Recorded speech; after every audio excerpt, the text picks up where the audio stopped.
They fined me $1,200 for unauthorized construction after I replaced 3 rotten dock planks, with receipts and permits they already had on file. 19 days later, they called the cops to my lake cabin for trespass on common property. Welcome to HOA Story. I'm Daniel Rusk, civil engineer out of Knoxville, Tennessee, and this one still gets under my skin. I tell these stories because decent homeowners shouldn't need a law degree to fix a deck. If you're new here, hit subscribe and tell me, where are you watching from tonight? I'd bought the cabin the same year my dad passed, April 2021. He and I had built that dock 20 years earlier with cedar beams and half-inch stainless bolts.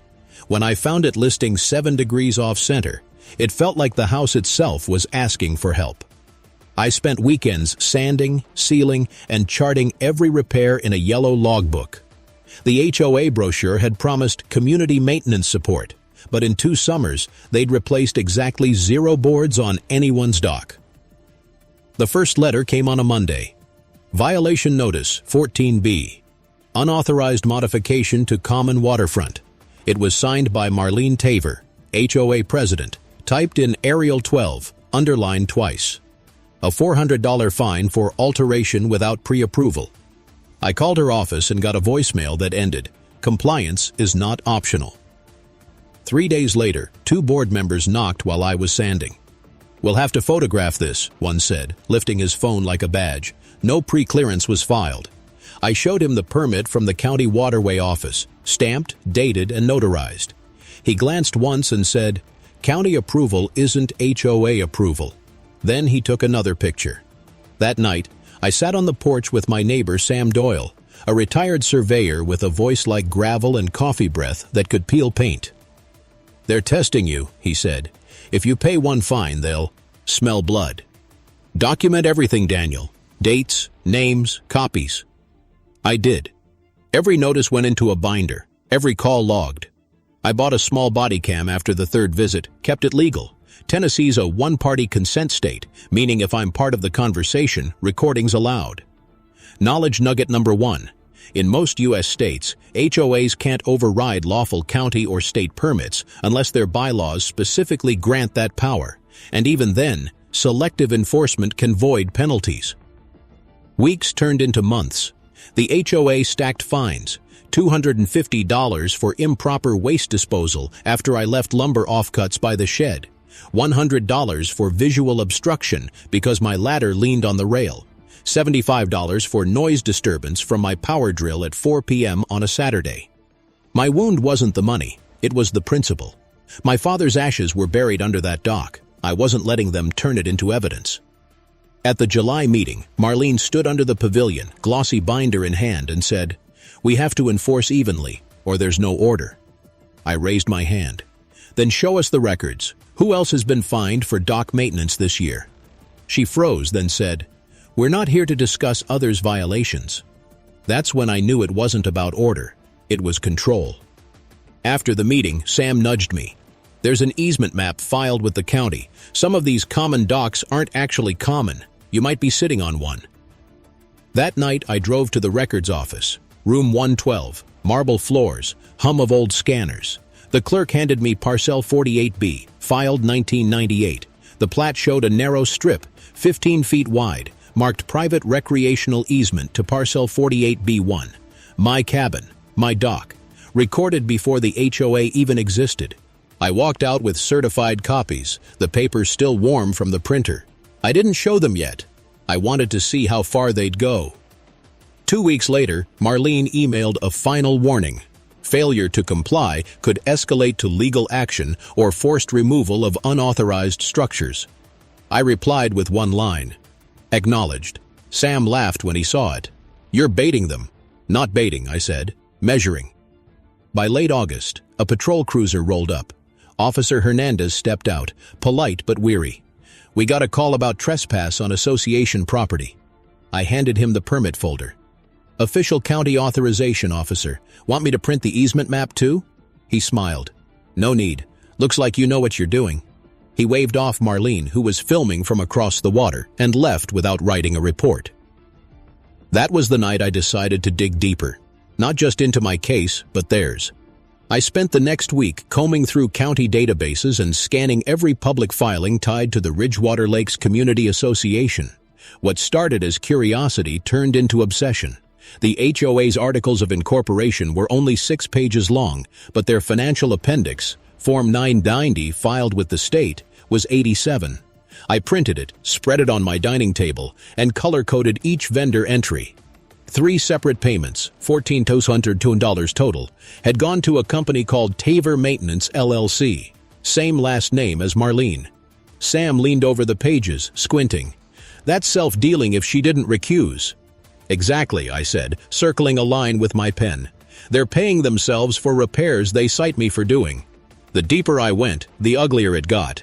Board meeting minutes from May listed dock replacements as community expenditures, but the photos in the attachment folder showed only Marlene's section of shoreline, new lumber, sealed rails, shiny cleats. None of the other docs matched the invoices. By Thursday, I had a file thick enough to slap. I started organizing everything in evidence order: violation notices, board minutes, receipts, easement plats, the 1998 deed. I used red tabs for documents the HOA issued, blue for official records, yellow for my personal logs.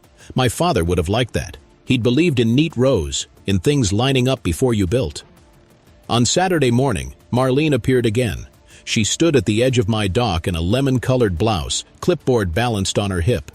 Mr. Rusk, we've scheduled a compliance inspection for next Friday. You'll need to provide access to all tools and materials used in this area. I smiled. Is that in the bylaws? She blinked. Section 12A grants the board reasonable entry rights. Reasonable, not warrantless, I said. You'll need written notice and mutual scheduling. That's Section 12B, same paragraph. Her lips tightened. You can't just quote half the book when it suits you. I'm quoting both halves, I said. You should try it sometime. She stormed off, heels clacking against the boards. Sam whistled from his porch. You're enjoying this too much. I'm measuring, I told him again, but even I could hear the grin in my voice. Later that night, I uploaded every document to a cloud folder labeled HOA Case Rusk and shared it with 2 people. Janet Correll, a municipal attorney I'd met during an engineering bid years ago, and Eli Boone, a retired compliance officer who still carried a tape measure in his back pocket. Janet responded within an hour. Let's talk Monday. I see at least 3 procedural violations. Knowledge nugget number 2. In most states, HOA boards must disclose conflicts of interest and abstain from voting on contracts that benefit board members or their relatives. Non-disclosure can void those contracts retroactively. When Monday came, Janet met me at the cafe by the courthouse. She had her sleeves rolled, coffee thermos, and an old leather briefcase scarred from decades of hearings. You've got leverage, she said, flipping through my binder, but you can't show your hand yet. Let them stack one more violation. Make it look like escalation, not retaliation. She scribbled a list. Document all communications. Confirm easement registration. Wait for official inspection notice. Once they step over the line, she said, we move. 2 days later, the inspection notice arrived, stamped, dated, and requesting entry to property on Friday at 10:00 a.m. They'd signed it themselves, not through counsel. That meant they were improvising. When the morning came, I set up a GoPro on my porch, visible but silent. At exactly 9:58, Marlene arrived with 2 committee members. She read from a form, voice trembling just enough to betray nerves. We are here to verify unauthorized modifications on common property. I gestured toward the dock. Be my guest. She stepped onto the plank, the same one my father had once called the bridge to summer. Halfway across, it creaked. The board had rotted underneath, exactly where the HOA had refused maintenance for years. She yelped, caught herself, clipboard flying into the water. I caught it before it drifted off, flipping it open long enough to snap a photo. Internal memo. Goal, establish non-compliance record by Q3 for Enforcement Authority renewal, a quota. They were manufacturing violations to justify next year's budget. By afternoon, my binder had a new red tab. Evidence, entrapment memo, retrieved 10:14 a.m. That evening, I posted nothing, said nothing. I waited, because I knew what came next. When petty power feels cornered, it swings. And sure enough, 2 days later, a citation appeared taped to my front door. Failure to comply with safety inspection. $500 fine. Sam laughed when he saw it. They're digging their own grave. I nodded, sliding the paper into its plastic sleeve. And I'm bringing the shovel. Before turning in that night, I opened the channel dashboard and spoke quietly into the camera. Folks, if you've ever dealt with an HOA that fines you for breathing wrong, tell me, are you firmly anti-HOA, or do you think they can be fixed? Drop your story below, or leave your message for the HOA lurkers reading this. Then I hit record stop, closed the binder, and set my alarm for 6 a.m. I had courthouse research to do. The courthouse opened at 8, but I was there by 7:30, binder under one arm, coffee in the other. The clerk recognized me from the easement filing. "Back again, Mr. Rusk?" "Just tying knots before they slip," I said. In the archives room, I requested the HOA's recorded covenants, conditions, and restrictions, the CCRs. The original, signed in 2003, had a clause buried on page 37. The association's authority shall not extend to privately deeded recreational easements predating incorporation. That was my doc, predating by 5 years. Clear as daylight. I copied, stamped, and notarized it. Then, using the courthouse copier, I printed 10 more. 1 for Janet, 1 for Eli, 1 for my file, and 7 I planned to deliver strategically. Back home, I scanned each document, uploaded them into the cloud folder, and created a timeline chart. April 14th, 2021. Dock inspection, self-performed. May 8th, 2021. HOA initial fine issued. July 2nd, 2021. Meeting refusal to disclose enforcement records. August 15th, 2021. Police call-out dismissed by Officer Hernandez. September 3rd, 2021. Internal memo recovered. A clean narrative. Legal. Chronological. Unbreakable. Knowledge nugget number 3. In legal disputes, timelines aren't just tools, they're shields. A consistent record of date and sources dismantles most he said, she said defenses in administrative hearings. Eli dropped by that afternoon, his measuring tape clipped to his belt as always. He looked like he could calibrate a satellite dish with a toothpick. "You know what this means, right?" he said after scanning the CCRs. "They've been enforcing outside jurisdiction. That's misrepresentation of authority. The insurer will hate that." Insurer?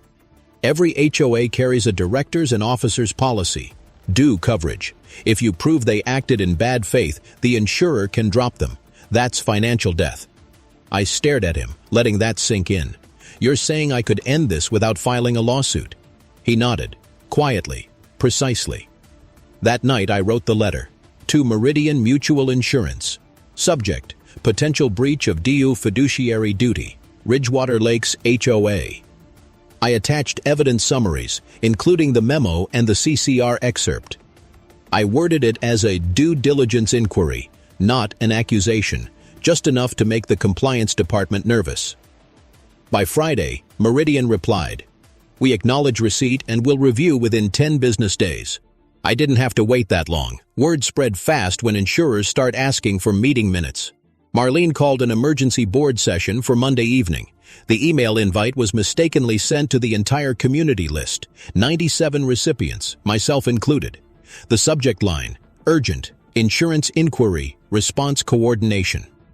Sam nearly spit out his coffee when he saw it. "You lit the match." "I'm not done," I said. Saturday morning, I visited 3 neighbors whose docs had been cited too: an elderly couple, the Hansons, and a single mom named Lila. I showed them my easement copy and the clause. Lila's eyes widened. "They told me this whole shore is common." "Not according to the county," I said, "and if yours predates 2003, you're exempt too." She dug out her old deed, 1999, recorded under her late husband's name. Another P. Rivate easement. Another exemption. By Sunday night, I'd verified 4 parcels total, all outside HOA jurisdiction. That was when I realized this wasn't about one dock. It was about power built on a lie. Before bed, I jotted a note in my logbook. Stage 2. Coalition formed, pending Monday meeting. When the day came, I arrived early and stood at the back of the pavilion. Marlene and her vice president whispered over folders. I saw sweat darken the edges of her blouse. She began with forced cheer. "We've received some external inquiries, but rest assured, the board is acting fully within its mandate." I raised my hand. "Can you define the mandate?" Her jaw tightened. "Mr. Rusk, this is not your floor." "The insurer disagrees," I said quietly, just loud enough for the microphone to catch.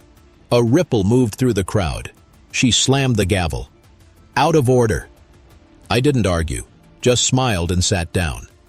That was when I felt something shift. The crowd had seen it. They'd smelled the panic. After the meeting, Eli texted me, "Check mailbox tomorrow." I did. Inside was a plain envelope, no return address. A single sheet.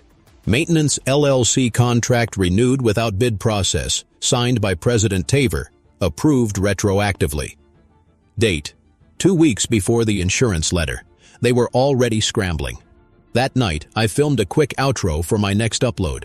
If you were in my shoes, would you go public now or let them keep digging their own hole?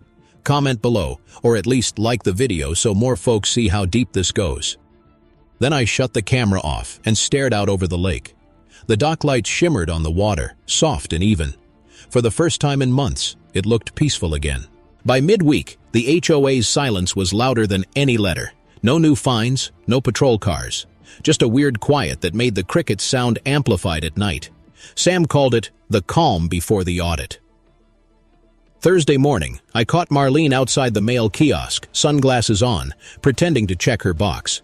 She gave me a smile so brittle it could have snapped. "We'll be issuing a community update soon," she said. "Good," I answered. "Transparency builds trust." Her fingers twitched. "You've caused a lot of unnecessary panic, Mr. Rusk." "I didn't cause it," I said. "I just turned on the lights." That night, Janet called. The insurer's investigator reached out to the county clerk. They're verifying easement ownership. Once that's confirmed, they'll suspend the HOA's coverage until the board answers some questions. That's big, Daniel. I leaned back in my chair, letting the relief hit in small doses. "So what's next?" "Let them make the next move," she said. "And when they do, make sure your GoPro's charged." The next move came sooner than either of us expected. Friday afternoon, I returned from work to find my mailbox gone. Not the letters, the entire post, sawed off clean. A bright orange tag fluttered from my porch railing. "Unauthorized mailbox replacement pending HOA approval, $300 fine." Sam walked over, shaking his head. "They actually cut it down." "Yeah," I said, "and left evidence." I pointed at the sawdust pattern on the gravel, short arc strokes, not windblown. Someone had done it recently. I took pictures from 3 angles, then filed a report online with the sheriff's office. Knowledge nugget number 4. In most jurisdictions, tampering with or removing a U.S. mailbox is a federal offense under 18 U.S.C. 1705. It carries fines up to $250,000 or imprisonment, even if done by a homeowners association. By Monday, the county deputy came by to take a statement. "You think it's them?" he asked. "They tagged the scene," I said, handing him the notice. He photographed it, wrote a brief report, and left a card. "If they contact you directly, call dispatch." That was the moment the fear finally hit. Not for me, but for what they might try next. Power breeds recklessness when cornered. That evening, I got a text from an unknown number. "You've made enemies in the wrong neighborhood." I showed it to Janet. She exhaled slowly. "Harassment by electronic communication. Keep it documented. Don't respond." I didn't. I just printed it, hole-punched it, and slid it into the binder under threats. September 14th, 2021. Still, sleep was a rumor that week. I kept the porch light on, half out of caution, half to spite them. Lila stopped by one evening with lemonade and worry in her eyes. "You sure you're safe here?" "Safe enough," I said. "But I can't leave. Not until they stop doing this to everyone." She nodded. "You know, my son asked why the grown-ups are fighting over wood and water." "What did you tell him?" "That sometimes bullies wear badges instead of fists." Her words sat heavy in the air long after she left.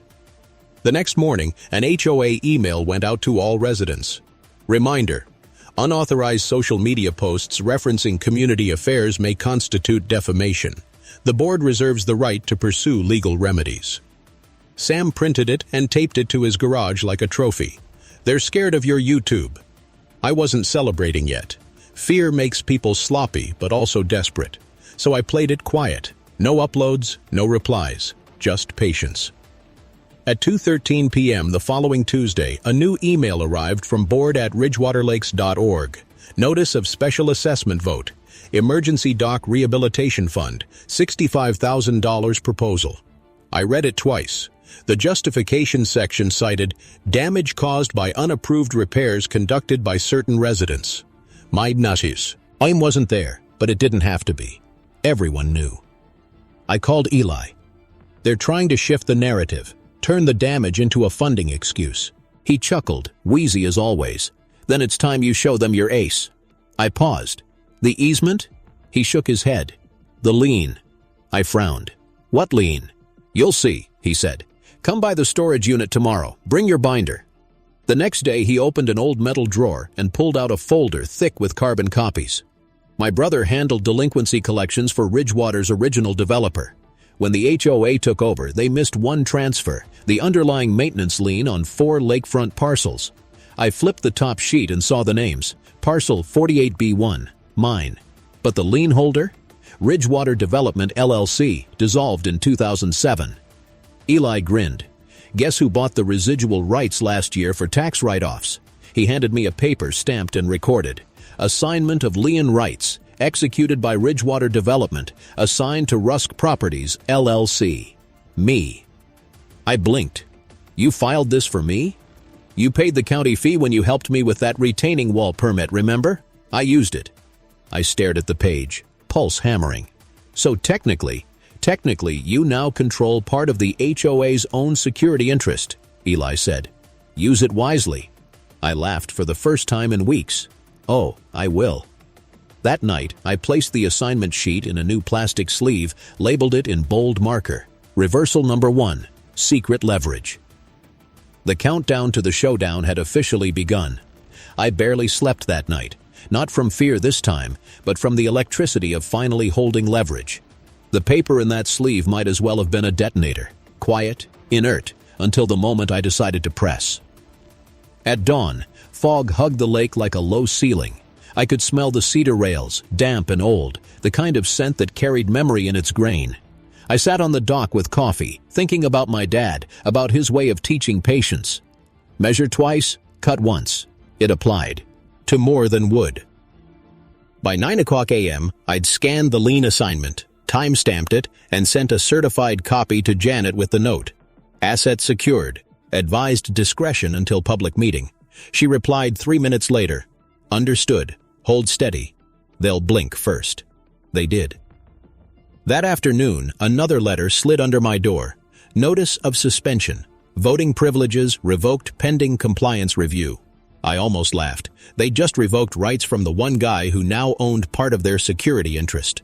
Sam leaned on my porch rail when I showed him. You're a patient man, he said, but at some point, you've got to let them hang themselves. Almost there, I told him. Then came the harassment wave, the full-blown campaign. A city code inspector appeared unannounced to check alleged structural instability. He looked embarrassed, said someone from the HOA had called in a public hazard complaint. I showed him the engineering certificate I'd personally signed when I rebuilt the deck, complete with load calculations. He nodded, took photos, and quietly added, "Off the record, they do this a lot." The next morning, a rumor spread on the community Facebook group that I'd forged county permits. Screenshots made the rounds. My inbox filled with passive-aggressive notes from neighbors I barely knew. Lila stopped by to tell me her car had been keyed in the HOA parking lot after defending me in a thread. I hated that. It wasn't supposed to touch anyone else. By day 4, I was back at Janet's office, binder in hand, heart thudding. "They're escalating fast," I said.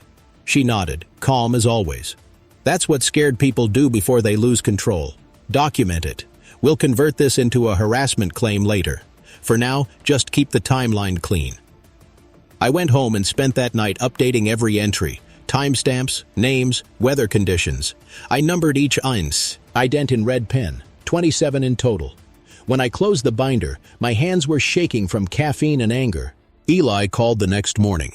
The board filed for an emergency community vote to ratify all their past enforcement actions retroactively, he said. You going to attend? I'm not just attending, I said. I'm setting the agenda. He chuckled his dry, wheezy laugh. Then it's time to dust off the good shirt. The meeting was scheduled for Friday, 6 p.m. at the pavilion overlooking the water. I arrived early, GoPro clipped to my chest, folder tucked under my arm. Residents gathered slowly, more than usual. Word had spread about the insurance suspension. Marlene stood at the front, gavel already in hand. This meeting will address recent misinformation spread by certain individuals, she began, eyes locking on me. I stayed seated, silent. Let her talk. Let her bury herself with words. She launched into a tirade about rogue homeowners and outside interference. Then she moved to the vote motion, something about reaffirming board authority. That was when I stood. Point of order. She snapped, "You are not recognized." Under Section 5C of your own bylaws, I said evenly, any member with a recorded interest may address financial instruments affecting community liens. As of August 22nd, that's me. A murmur rippled through the crowd. She blinked. What are you talking about? I opened my folder, held up the notarized paper so the crowd could see the county seal glinting in the light. Assignment of lien rights, executed, recorded, and certified. Ridgewater Development's residual lien interest is now owned by Rusk Properties LLC. That's me, which means any vote affecting lien-based assessments requires my consent. Gasps, then silence thick enough to hear the cicadas outside. Marlene's mouth opened, then closed. That's irrelevant. You can't just... Everything I've done is recorded, witnessed, and filed. You'll find the deed in the county system under Book 2, 12, page 483. Feel free to verify. A man in the back, another board member, whispered something, and she went pale. I turned slightly toward the residents. You've all been told this dock, these fines, these so-called violations, were for community good. Here's what your dues have really paid for. Self-awarded contracts and false enforcement to cover them. I set the Maintenance LLC invoice copies on the table. And that's before the insurer starts asking who authorized those payments. Someone clapped once, then twice. Then it spread until half the room was applauding, tentative but real.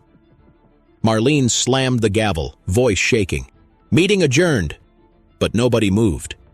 I closed my folder and said quietly, no, it isn't. Outside, the air smelled like rain, the kind that washes everything down to its true color. I didn't know it yet, but that night would be remembered as the beginning of the end for the Ridgewater board. I walked home under the hum of porch lights, adrenaline slowly ebbing. Inside, I placed the binder on the table and flipped the last page closed. Beneath it, my father's old dock permit lay like a benediction. The next phase would require precision and timing, public, lawful, undeniable, and it was coming faster than they could imagine. By sunrise the next morning, the entire neighborhood was whispering. Someone had recorded my confrontation at the meeting and posted it to Facebook. 8 minutes of raw footage showing Marlene's face draining of color as I laid the lien document on the table. The caption read, "Local engineer owns HOA lien, board speechless." Within a day, it had over 12,000 views and a stream of comments ranging from praise to disbelief. The board issued a statement through email, calling my actions a gross misunderstanding of corporate structure. But the damage was done. Half the residents were asking for refunds on our last assessment, and the insurer's audit team had officially frozen Ridgewater's operating account. Janet called that afternoon. "It's unraveling, Daniel. Their counsel just withdrew representation. They'll have to call an emergency assembly to explain the freeze. You'll want to be there." "I wouldn't miss it," I said. Still, the board tried one last stunt before the showdown. That night around 10:30, I heard tires crunching on gravel and saw flashlights through the blinds. Sam's voice called out, low but urgent, "They're on your dock again." I grabbed my phone, hit record, and stepped outside. Marlene and 2 others stood at the water's edge, clipboard in hand, measuring tape stretched across the planks. "Marlene," I said calmly, "you're trespassing on private easement property." She stiffened. "We're verifying safety concerns. You can't stop an inspection." "Actually, I can." I held up my phone, red record light blinking. Tennessee Code, VARA 39-1-405, covers criminal trespass. You've been notified this dock is private under recorded deed. You step 1 foot further. I call law enforcement." She hesitated. One of her companions whispered, "He's recording." They left without another word. I filed the clip under evidence, unauthorized entry, 9:42 p.m. The next morning, I emailed it to the county compliance officer with a simple note: "Potential ongoing HOA harassment. Request acknowledgement." 2 hours later, Officer Hernandez, same one from before, showed up in uniform. He reviewed the footage on my phone, nodded once and said, "Looks pretty clear to me." He drove off toward Marlene's address. That was the first time I actually felt safe in months.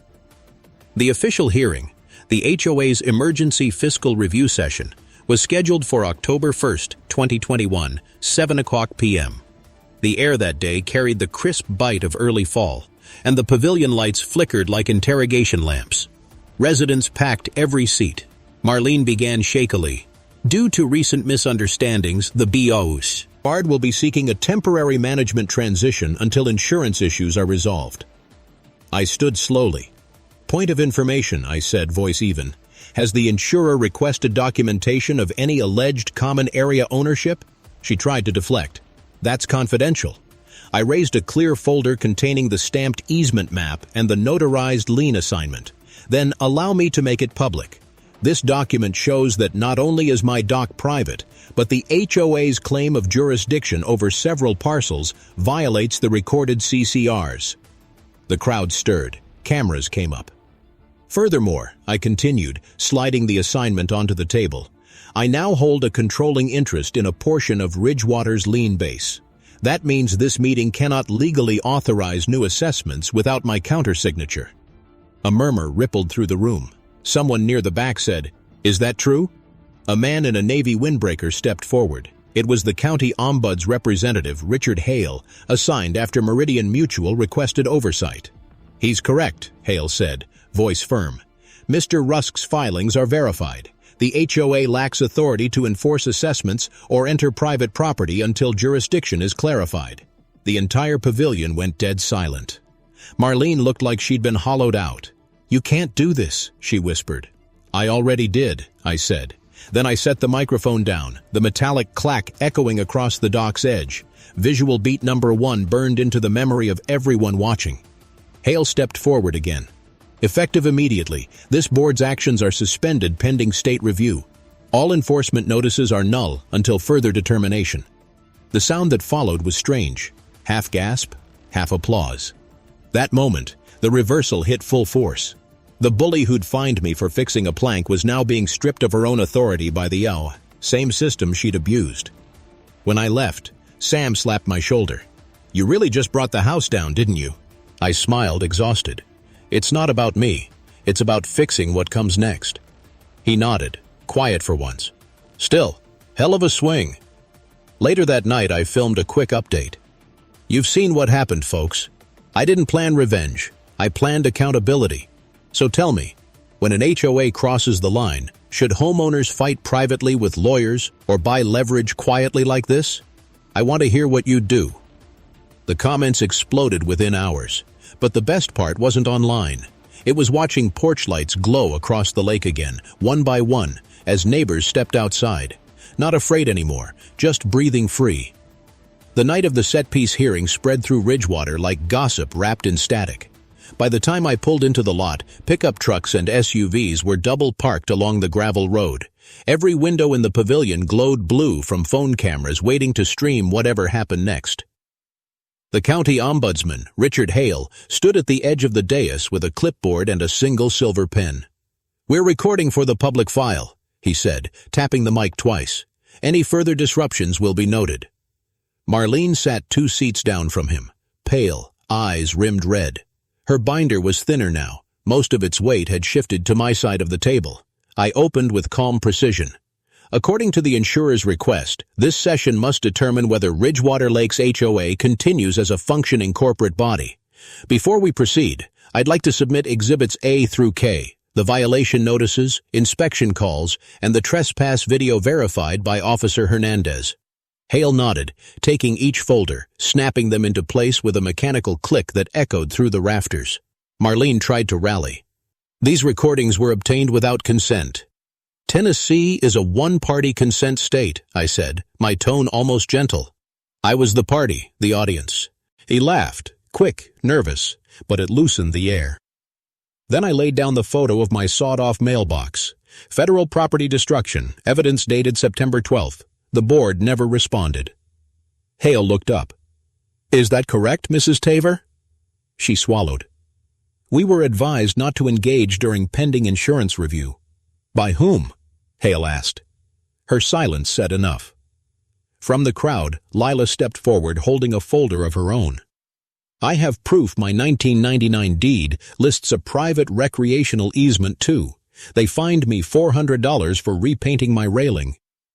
Hale accepted it. Thank you, ma'am. Within minutes, 3 more residents brought forward copies of their old deeds. One after another, each document folded neatly into the official record.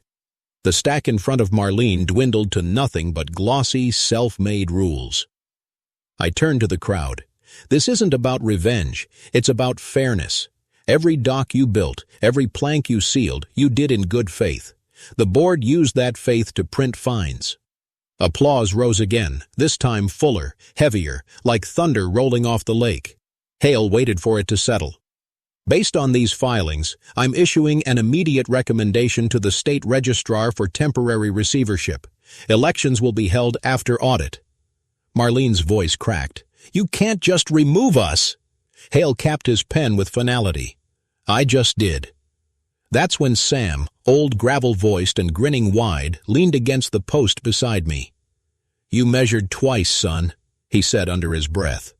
I exhaled, felt the months of tension slip out through my fingertips. Now it's time to cut once. The crowd parted as Hale shook my hand. You built a clean record, he said quietly. You'd be surprised how rare that is. Outside, reporters had already arrived. 2 local papers, 1 TV van. Flashbulbs popped against the dark water as people spilled out of the pavilion. A mute, mewing, hugging. The reflection of camera lights shimmered like broken stars across the lake surface. That image stayed with me, the symbol of something corrupt being exposed, filmed, and reflected back clean. Later that night, I uploaded the footage with a voiceover recorded in 1 take. If you believe a community should never fear the people who claim to protect it, share this. Because sunlight fixes more than rot. Before logging off, I added one more thought for viewers. Policy versus property. How far should an HOA control your land, your dock, your home? Drop your answer below. I'm reading every one. The comments came like a flood tide. Veterans, widows, young couples, all with their own stories of small power run wild. And for the first time since April 2021, I felt the balance tilt toward justice. But I wasn't finished. There was still the question of what to build after the collapse. Because tearing something down is easy. Rebuilding rules people can trust. That's the hard part. The morning after the hearing, the air around Ridgewater felt thinner, like the humidity had finally broken. The HOA office door hung open, papers stacked in half-empty boxes. For the first time in years, there was no fine notice pinned to anyone's door, no violation letters fluttering under porch lights. Just silence, the kind of silence that smells like cedar and second chances. I walked down to the dock before sunrise. Mist floated over the water, the kind that blurs edges and makes everything look new. Sam joined me, thermos in hand, steam curling from the cap. So what now? He asked. I looked at the reflection of the pavilion lights fading behind us. We rebuild it, but right this time. By that afternoon, I was sitting across from Hale and Janet in the county meeting room, a stack of drafts between us, what would become the Ridgewater Community Reform Agreement. We kept it simple. Term limits. No board member could serve more than 2 consecutive 2-year terms. Transparent. See. All financial reports and contracts posted publicly within 30 days. Independent Ethics Committee. 3 residents, 1 external auditor, elected annually. Fee rollback. All illegally levied fines reimbursed or credited within 90 days. Community Access Charter. Dock and lake use rights restored to all pre-2003 easements. That document was the final trade, reversal number 2, the exchange of leverage for reform. My lien rights would revert to the community trust once the agreement was filed. Hale signed the acknowledgement, Janet notarized it, and the sharp snap of that stamp echoed like a closing gavel. When it was done, Sam grinned. "Never thought I'd see government paperwork that made me smile." "Me neither," I said. The following week became a blur of change. The local news ran a headline: HOA president resigns amid misuse allegations, reform charter filed. The insurer reinstated Ridgewater's policy under new oversight. The county confirmed misdemeanor citations for trespass and harassment against 2 board members. Marlene took a plea, probation, and community service. A week later, we held the first open community day. Kids racing along the shoreline, families grilling, laughter bouncing off the water where arguments used to echo. Lila painted a sign that read, "Our lake, our rules, together." And because symmetry matters, we capped it with a small ceremony at the dock. I placed my father's old hammer, the same one from our first build, on a new cedar post and sealed it under a clear plaque that read, "Measure twice, cut once." Before leaving, I recorded one final video message. My voice was steady, quieter than usual. If you believe I fought the right way, and this is how it should end, say a few words in the comments for your friend. Subscribe so future stories reach you first. And share this so others learn how to stand their ground lawfully. That's on you. I paused, glancing at the water behind me. You can't control what people build after you, but you can leave them a straight foundation. The outro rolled over a slow montage. Visual beat number 3. The violation notice curling and catching flame in a fire pit. Hale stamping the reform agreement. The camera panning across kids diving off the repaired dock. Text faded in at the bottom. What changed after? Marlene moved out quietly. The new board, elected by actual vote, kept every promise. Insurance premiums dropped 12%. Assessments cut by $200 a year. The county cited Ridgewater as a model for transparent self-governance. Lila's son started a lake cleanup club. Sam, stubborn as ever, joined the ethics committee saying, "Someone's got to keep the next me honest." And me, I still fix things, just smaller now. Loose hinges, old boats, docks. I like knowing wood again, not just paperwork. Sometimes, late at night, I walk to the end of the dock and listen. The water laps steady under the planks we built right the second time. Justice doesn't roar, it settles. I looked at the horizon and smiled. "Next case," I murmured, as the porch light reflected off the calm lake surface like a quiet oath kept.